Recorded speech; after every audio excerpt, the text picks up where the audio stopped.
Members, welcome back to own channel stock market funda में। अब देखो मार्केट में वीकेंड में क्या होने वाला है, ठीक है, नेक्स्ट वीक में क्या होने वाला है, क्योंकि देखो अगर क्रूड ऑयल को देखें तो 88 तक पहुंच चुका है, 4% ऊपर।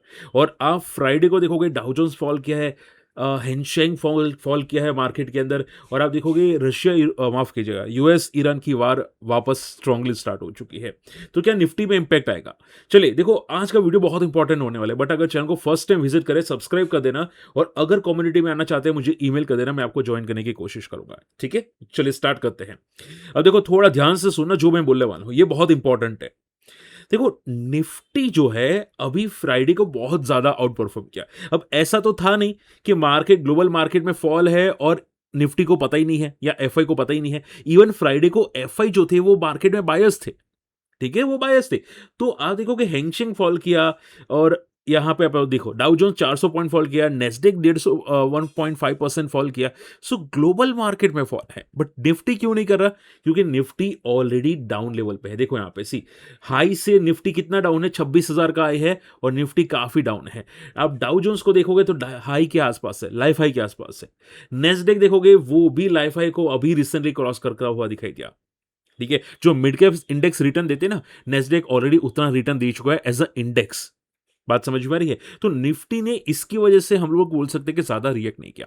बट क्या मार्केट फॉल नहीं करेगा? Answer is no. देखो मार्केट फॉल करेगा जरूर, रिएक्शन तो देना ही पड़ेगा, आज नहीं तो कल, कल नहीं तो परसों, रिएक्शन तो देना ही पड़ेगा। बट जो आप लोग पैनिक करें ना, उतना नहीं आएगा। हाँ, थोड़ा फॉल आ सकता है, बात मान के चलो, जो बोल रहा हूं वो सुनो।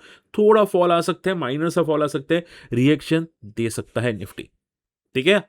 तो अगर आप पूछे सर नेक्स्ट वीक में क्या रिएक्शन आएगा, अगर ग्लोबल मार्केट में फॉल आएगा थोड़ा बहुत, डेफिनेटली रिएक्शन आएगा, इसका बाप भी रिएक्शन देगा। ठीक है। क्रूड ऑयल $90 तक पहुंच चुका है।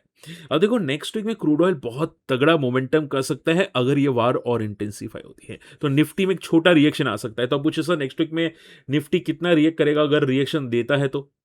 देखो एक बात समझो, अगर रिएक्शन भगवान करे नहीं दे, जो अच्छी बात होगी, अगर नहीं देता तो आप ये मान के चलो कि दिवाली से पहले पहले यहां पे निफ्टी 26,000 को चला जाएगा। ठीक है। बट अगर रिएक्शन दिया तो आप मान के चलो कि जो ये वीक में रिकवरी आई थी अभी रिसेंटली वीक में, वो रिकवरी पूरी की पूरी खत्म हो जाएगी। तो 24,000 को वापस एक बार के लिए रिटेस्ट कर सकते हैं, हो सकते हैं 23,800 को भी रिटेस्ट करें। सो नेक्स्ट वीक में मार्केट 23,800 23,700 को एक बार हो सकता है रिटेस्ट करने की कोशिश करे नीचे डाउन साइड पे, अगर वर्स्ट रहा मार्केट। और ऊपर जो रेजिस्टेंस है बहुत तगड़ा वाला है, वो 24,400 24,500 का यहां पे तगड़ा वाला रेजिस्टेंस है। आई बात समझ में? सो थोड़ा माइंड प्रिपेयर रखना, घबराने की कोशिश मत करना। वापस बोलूंगा, देखो आपको घबराना पता है, देखो निफ्टी जब मिड कैप इंडेक्स नीचे आया था ना, तब एवरेज करना चाहिए था, घबराना नहीं चाहिए था। ठीक है। अगर आपको आपके पास म्यूचुअल फंड है, आपको लगता है कि मिड कैप इंडेक्स क्रैश हो गया, फॉल आ गया, तो वहां पे एवरेज करना चाहिए था। ठीक है। अब घबराओगे, नीचे सेल कर दोगे, ऊपर एंट्री करोगे तो लॉस ही होगा ना। कॉमन सेंस की बात है। देखो इन्फोसिस मान लो बॉटम आउट पे, मान लो कि 6 साल के बाद या 1 साल के बाद लाइफ हाई पे चला गया, ठीक है, तो आप तो भाई नीचे बेचोगे, ऊपर खरीदोगे, ऐसा हो गया। मैं एग्जांपल ले रहा हूं, मैं कोई रिकमेंडेशन नहीं कर रहा हूं, एग्जांपल ले रहा हूं। तो हमेशा याद रखो, बॉटम पे एवरेजिंग होती है, ना ही बिकवाली होती है। आज नहीं, देखो निफ्टी या मिड कैप, ठीक है, जाना तो ऊपर ही है। ठीक है। तो पैनिक हर चीज में नहीं होना चाहिए। ओके।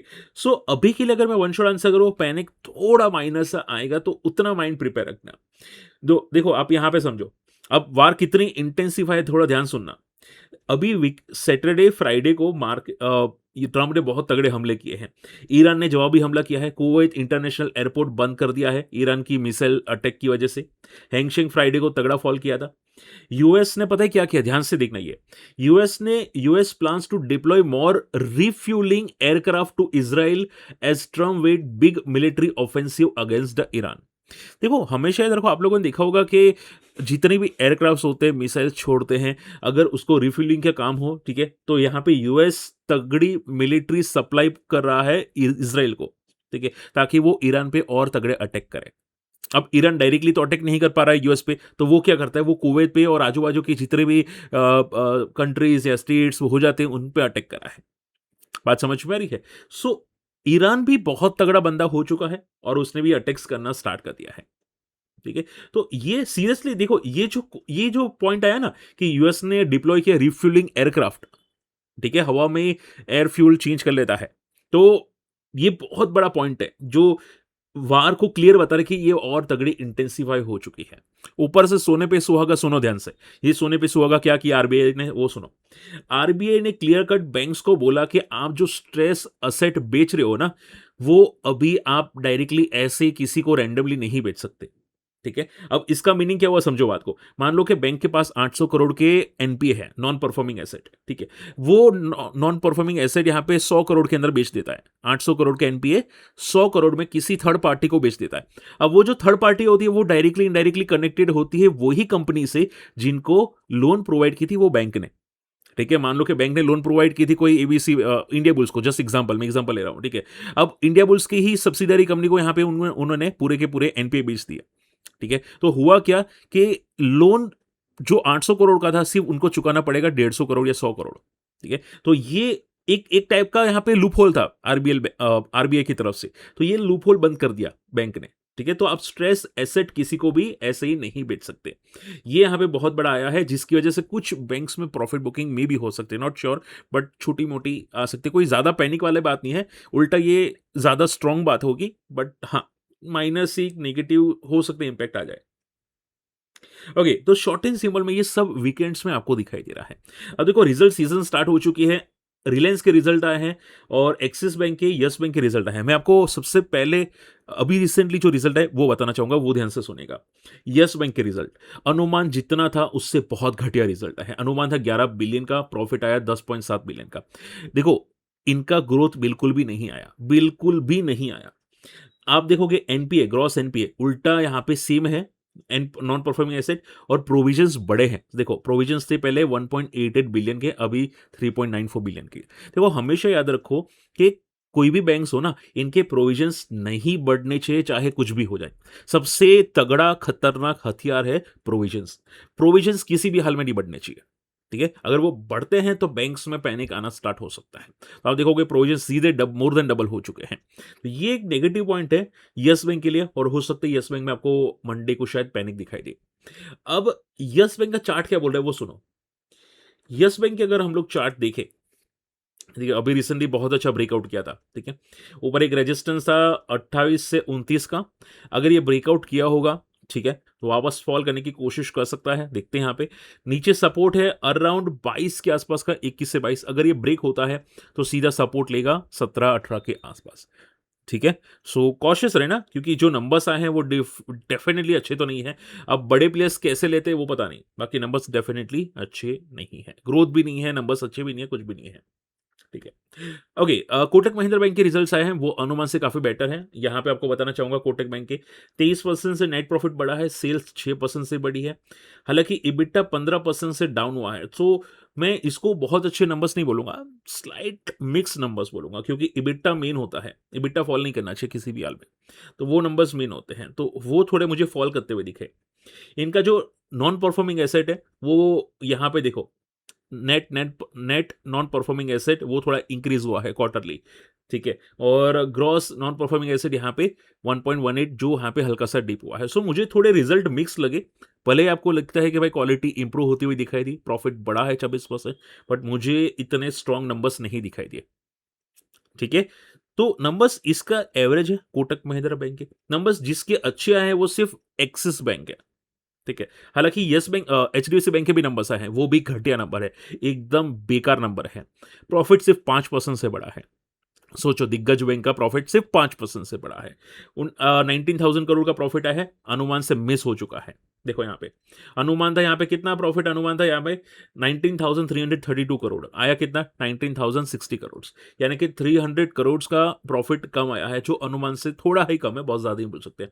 नेट इंटरेस्ट इनकम भी थोड़ी कम आती हुई दिखाई दी, जो अनुमान थी उससे यहाँ पे कम आई है। ठीक है?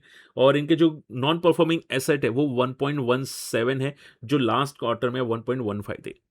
ठीक है? और लास्ट ईयर के अंदर यहाँ पे 1.40 थे।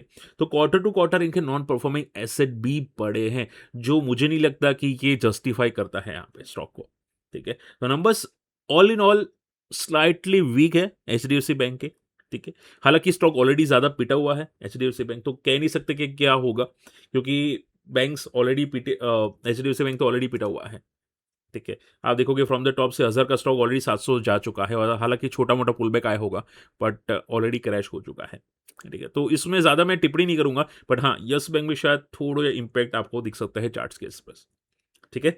कोटक बैंक की बात करें जाए तो कोटक बैंक भी चार्ट पे यहाँ पे देख लेते हैं। देखो, सी कोटक बैंक का भी ऑलरेडी हालाँकि ये परफ़ॉर्म नहीं करा है। पिछले 4 साल से साइडवेज़ है, कोटक ने कोई परफ़ॉर्मेंस नहीं दी है। तो मुझे नहीं लगता ये कोई ज़्यादा रिएक्शन करेगा भी। एवरेज नंबर्स है और इतने अच्छे या खराब भी नहीं है, जो ज़्यादा ओवर रिएक्ट करे। तो 2-4% का रेंज बाउंड बंदा है ये कोटक महिंद्रा बैंक। ठीक है? तो शॉर्ट एंड सिंपल में नंबर्स काफ़ी एवरेज आए हैं बहुत सारे के। रिलायंस की बात करते हैं, देखो रिलायंस आई एम श्योर बहुत से लोगों ने नंबर्स तो देख ही लिए होंगे, बट मैं आपको सिंपल कर देता हूँ। नंबर्स क्या खराब हैं? Answer is no. देखो ऑलरेडी खराब अनुमान था, पहले समझो बात को। नंबर्स ऑलरेडी क्योंकि आप सभी लोग जानते हैं कि जो वार चल रही थी, उसका सबसे तगड़ा नेगेटिव इम्पैक्ट आने वाला था रिलायंस के ऑयल टू केमिकल बिज़नेस ने। बट यहाँ पे सरप्राइज़िंग पता है क्या है? ऑयल टू केमिकल बिज़नेस बहुत अच्छा गया, बहुत अच्छा गया, बहुत से बहुत अच्छा गया। आप देखोगे इबिट्डा 11% से बढ़ा है, ठीक है? जो 42,000 करोड़ का यहाँ पे था, वो अभी 47,000 करोड़ का है। तो नंबर्स डेफ़िनिटली बहुत अच्छे नंबर्स आए हैं। आप देखोगे जियो का जो आरपू है, एवरेज रेवेन्यू पर यूज़र 200 का है, ठीक है? 215 का हो चुका है, जो वो भी इम्प्रूवमेंट करा है। ठीक है? अगर हम लोग बात करें जो यहाँ पे ये ऑयल टू केमिकल बिज़नेस है यहाँ पे देखो। इनका जो रेवेन्यू है वो 30% से बढ़ा है, इबिट्डा 17% से बढ़ा है। सो मुझे कोई एंगल से नहीं लगता कि रिलायंस ने ज़रा से भी खराब नंबर दिए, ज़रा से भी खराब नंबर दिए हैं। ये बहुत तगड़े नंबर्स है। अब इससे अगर खराब रिएक्शन देगा ना तो मारना पड़ेगा बड़े प्लेयर्स को। ठीक है? आपको पता है ना कि हर्षद मेहता के टाइम पे रिलायंस को जानबूझ के शॉर्ट किया जाता था। ठीक है? आपको अगर पता नहीं तो वो एक बार देखना। रिलायंस को जानबूझ के शॉर्ट करते थे। ये ऐसे ही चल रहा है रिलायंस में अभी के लिए। ठीक है? तो अभी आप ये समझ के चलो नंबर्स अच्छे हैं, उल्टा जियो हॉटस्टार जो प्लेटफ़ॉर्म उन्होंने अभी रिसेंटली एक्वायर किया था, ठीक है? उसमें भी 34% से व्यूअरशिप बढ़ी है, one of the largest TV entertainment बन चुका है, नंबर 1 स्पॉट पे है, ठीक है? तो इसमें भी अच्छे नंबर्स हैं। All in all her point पे रिलायंस के नंबर्स एवरग्रीन है। ठीक है, हाँ, आप क्या देखो मैं आपको ये नहीं बोलूँगा कि लाइफ़ को क्रॉस करेगा कि नहीं, बट नंबर्स दम बहुत रखते हैं, बहुत तगड़े दम रखते हैं, ठीक है। पिटने वाले के तो दम है ही नहीं, वो तो हम लोग मान के चलते हैं। अभी के लिए इसका सपोर्ट है 1300 का, रिलायंस का। ऊपर इसने रेजिस्टेंस बनाया था 1600 का। अगर निफ्टी लाइफ हाई मारेगा, तो मुझे लगता है कि रिलायंस को परफ़ॉर्म ज़रूर करना चाहिए, अगर निफ्टी को लाइफ हाई क्रॉस करना है। ठीक है, तो एक बार देखते हैं यहाँ पे, बाकी नंबर्स डेफिनेटली पॉजिटिव है। ये रेंज एक बार टूटनी चाहिए, देखो रेंज इसने 3 साल से पकड़ के रखी है, वो रेंज टूटे तब आएगी काम में। ओके, और वैसे भी बॉटम पे चल रहा है, तो आई डोंट थिंक ये पैनिक सिचुएशन रिलायंस में आने के चांसेस हैं। एक्सिस बैंक के नंबर्स भी प्रॉफिट 30% से बढ़ा है, एसेट क्वालिटी इंप्रूव हुई है, नेट इंटरेस्ट इनकम भी 8% से बढ़ी है। ठीक है, सो ऑल इन ऑल अगर आप पूछे सर सबसे बेस्ट नंबर्स आज के टाइम पे किसके आए हैं, ठीक है, तो एक्सिस बैंक हम लोग बोल सकते हैं कि इसके नंबर्स काफी बेटर है, एंड देन रिलायंस, रिलायंस के भी नंबर्स बहुत ही बहुत बहुत शानदार नंबर्स है। ठीक है, चलिए, ओके, देखो तो ऑल इन ऑल हमारा मार्केट शायद रिलायंस पे मे बी सस्टेन करे, देखते हैं। अब देखो नेक्स्ट वीक में इवेंट कौन सी है, यूके के अनएम्प्लॉयमेंट डेटा आने वाले मंगलवार को, ठीक है, 4.9% से। अब नेक्स्ट वीक में कुछ आईपीओज़ आने वाले हैं। आई एम श्योर आपको रि एसबीआई का आईपीओ अलॉट हो चुका होगा। मेरे मेरे फादर को अलॉट हुआ है, मेरी मदर को अलॉट हुआ है, ठीक है? मुझे नहीं हुआ क्योंकि मैंने बिग एचएनआई में अप्लाई किया था, तो मुझे नहीं हुआ। बट मेरे फादर और मदर को अलॉट हो चुका है। मैंने टोटल कितनी एप्लीकेशन लगाई थी? 4 एप्लीकेशन लगाई थी। 4 में से 2 में तो अलॉट हो गया है। ठीक है, तो आपका कितने अलॉट हुए मुझे बताइएगा ज़रूर, ठीक है? बाकी एसबीआई का जो अभी ग्रे मार्केट बोले तो 16% का है, क्या लिस्टिंग गेन अच्छे दे सकता है? चांसेस तो है, ठीक है? कोई पैनिक तो नहीं होने के कोई पैनिक तो चांसेस नहीं है कि कोई पैनिक होगा। अगर मान लो कि ये क्रैश भी हो गया लिस्टिंग के टाइम पे या लोअर लिस्ट हुआ, तो जहाँ तक मैं बड़े प्लेयर्स को जानता हूँ वो भगा देंगे, ठीक है? उतना तो मुझे बड़े प्लेयर्स पे भरोसा है, ठीक है? तो कहीं पैनिक तो सिचुएशन नहीं बनती, ठीक है? हाँ, देखो दूसरे जो आईपीओज़ आ रहे हैं वो ध्यान से सुनो। 23 से 27 को यहाँ पे एक्सट्रेंड टेक्नोलॉजीज करके आ रहा है मेन बोर्ड पे, और दूसरा जो आ रहा है श्री बालाजी, ठीक है, इसका भी एक एसएमई आईपीओ आ रहा है, गुजरात की कंपनी है, गुजरात जेतपुर टेक्सटाइल साड़ी बनाती है, ठीक है। तो देखते हैं यहाँ पे इसमें लिस्टिंग इन दिख सकता है, मैं इसका एक डिटेल वीडियो बना दूंगा, बट ये 2 अच्छे आईपीओज है जो रेगुलर और एसएमईज में आपको नेक्स्ट वीक में दिख सकते हैं, ठीक है। ओके, अब देखो नेक्स्ट वीक में इवेंट कौन सी है, कोई ज़्यादा मेजर इवेंट नहीं है। एक यूके के अनएम्प्लॉयमेंट डेटा मंगलवार को आने वाला है, अनएम्प्लॉयमेंट रेट फॉल होने वाला है, ये पक्की बात है। यूएस के जॉबलेस डेटा आने वाले गुरुवार को, ठीक है, जॉबलेस डेटा भी थोड़े अच्छे आ सकते हैं, अनुमान है। एंड फ्राइडे को यूएस से मैन्युफैक्चरिंग डेटा आ सकते हैं, जो वीक आ सकते हैं। ऑल इन ऑल गुरुवार और शुक्रवार को मेजर इवेंट है, बाकी कोई मेजर इवेंट यहाँ पे नहीं दिखाई देती। ठीक है, चलिए। अब देखो लास्ट पॉइंट पे आ जाता हूँ यहाँ पे कि सर मार्केट में आपको क्या लगता है मिड कैप इंडेक्स अगर मान लो वर्स्ट केस में फॉल किया तो कितना फॉल करेगा? तो देखो अभी के लिए ज़्यादा से ज़्यादा मैंने आपको 62,000 का बताया था, ठीक है? ये ऑलरेडी 62,000 के आसपास ही है, ठीक है? अगर मान लो वर्स्ट केस में फॉल किया तो एक बार 60,000 को रिटेस्ट करने की कोशिश करेगा जो यहाँ से 2 से 2,500 पॉइंट नीचे है, ठीक है? वर्स्ट केस सिनेरियो की बात कर रहा हूँ यहाँ पे, बाकी इससे ज़्यादा चांसेस अभी के लिए तो बिल्कुल भी नहीं दिखते। ओके, रही बात क्रूड ऑयल की तो देखो क्रूड ऑयल में थोड़ा कॉशियस रहना। जो लोग बाइंग साइड पे है वो थोड़ा कॉशियस रहना क्योंकि ऊपर एक रेजिस्टेंस आ रहा है 90 से लेके 95 के आसपास का। मैं अगर 95 भी नहीं बोल सकता, 93 के आसपास का एक तगड़ा रेजिस्टेंस है। हालांकि बुलिश मारुवुजू कैंडल है तो चांसेस तो है कि गैप अप ओपन होगा मंडे को, शायद ये 90 को टेस्ट कर ले।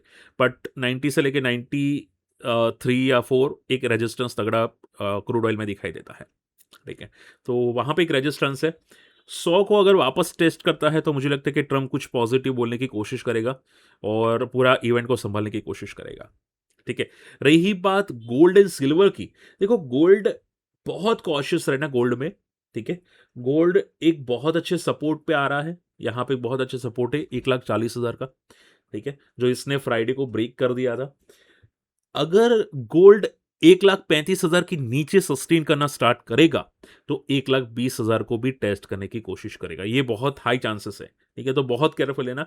नेक्स्ट वीक में चांसेस है कि गोल्ड एक सपोर्ट ले सकता है नेक्स्ट वीक में, बट मैं आपको सिर्फ एक लेवल्स बता रहा हूँ कि 1,35 को ब्रेक नहीं करना चाहिए किसी भी हाल में। बाकी नेक्स्ट वीक में गोल्ड एक सपोर्ट लेने के चांसेस दिख रहे हैं यहाँ पे, ठीक है? रही बात सिल्वर की, सिल्वर देखो यहाँ पे, सिल्वर भी यहाँ पे एक बॉटम पे है, सपोर्ट पे है, ठीक है? एक बाउंस आ सकते हैं सिल्वर में, जो हो सकता है यहाँ पे सिल्वर को लेके जाए 2,30,000 के आसपास का, 2 लाख के आसपास सपोर्ट है।